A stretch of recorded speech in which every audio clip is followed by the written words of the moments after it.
This is Motorola's new Razr 50 Ultra. And guys, there's a lot to unpack here.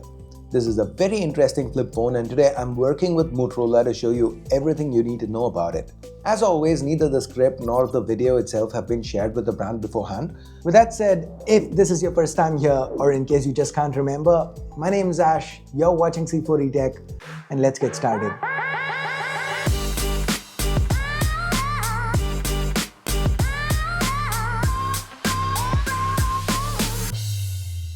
We get a longer than usual box here. See that Sound by Bose branding and includes MotoBuds Plus on top? We'll get to that.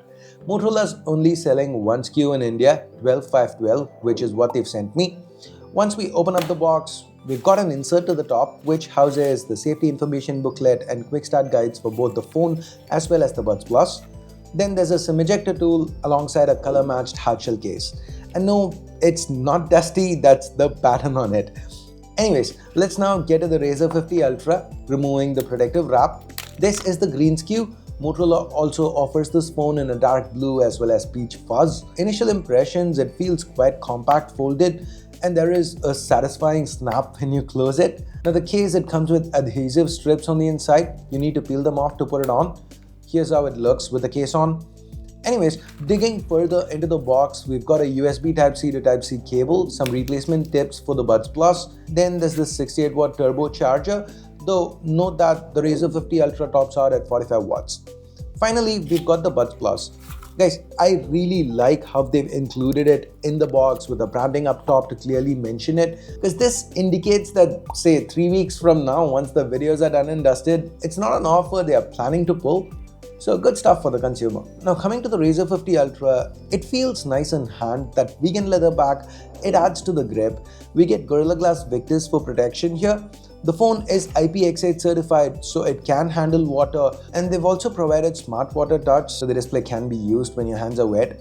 Now ergonomically, this phone, it's a pleasure to use. It's pretty light at under 190 grams with a width of 74 millimeters. It's also quite narrow. The Razr 50 Ultra is staying true to its naming. It's razor thin, 7.1 millimeters when open. The frame here is 6000 series aluminum. Now it's worth noting that this phone can stay open at pretty much any angle.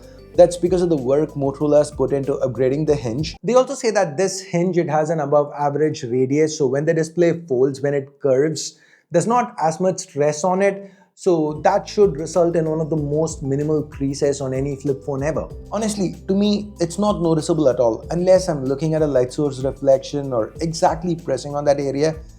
Now, this panel, it's 6.9 inches, the aspect ratio is 22:9. It's a 10-bit LTPO AMOLED panel with a Full HD Plus resolution, so 413 ppi. The refresh, it goes all the way up to 165 Hz. Moto claims a brightness peak of 3000 nits for HDR. In our testing, it hit about 1300 nits. That's for both the flexible panel as well as the cover display. Speaking of which, Moto's gone for an even larger 4-inch cover panel this time. I love how they've done this by trimming the bezels and not actually increasing the phone's size. This one's got a 1272 by 1080 resolution. It's again a 10-bit LTPO AMOLED panel with a refresh that goes up to 165 Hz. Now there is a lot of cool stuff you can do with this cover display. There are a bunch of panels you can add to it, and there's one for some nice little time killer games that you can play on the cover display, and there's more you can add if that's something you want to do. Now pinch and you can reorganize these panels, add them, remove them. Now this is cool and all, but usually with flip phones, I find myself annoyed by the limitations of what you are and aren't allowed to do with the screen. And here, there are almost no limitations. From the apps panel, you can select pretty much every app that you have installed on the phone and get them to run on the cover display. Hell, you can run Google Gemini on it. And now, if you feel the area on top surrounding the cameras is being wasted, just do this. Select full screen and done. Generate an image of two cats playing. Sure, here is an image of two cats playing. Pretty cool, right? Of course, you can change the app orientation as you need and also flip the phone open and continue using the app on the larger screen. Now, what about the reverse? When you're, say, browsing something on your phone and fold it, by default the screen turns off, but you can actually set the app to continue on the cover display. So browsing, close, continue. But what if I don't want to do that every single time? Then we get to select the manual option. So when you close the phone, You have this little icon that you can swipe to continue if you choose to. Neat, right? I really like the implementation. Additionally, we get proper always-on functionality, and you can also set up screens for tent and stand modes if that is something you want to use.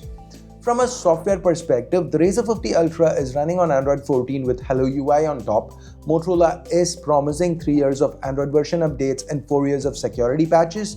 The interface, it's pretty clean with just a few extra apps like Facebook and LinkedIn added. They can be uninstalled. Now, of course, Motorola has added a lot of their own functionality. Pretty much everything that we saw on the Edge 50 Ultra, right from Style Sync to generate wallpapers to match your style, to all the Smart Connect features, to Moto AI functionality, it's all present and accounted for. So to know more about these features, check out my Edge 50 Ultra video. I'll leave a card to it here. Now also, other regular fan favorites like Twist to Launch Camera, they are present here too and can even be activated with the phone folded. The camera app, it is a little limited when you're using it folded. You can still take pictures by conveniently tapping on screen, capture portraits or record videos, but what you cannot do, at least as of now, is switch to the secondary camera from the cover display. I mean, you still can technically do it if you launch the camera app, turn on the cover screen preview and then hit the trigger with the volume keys.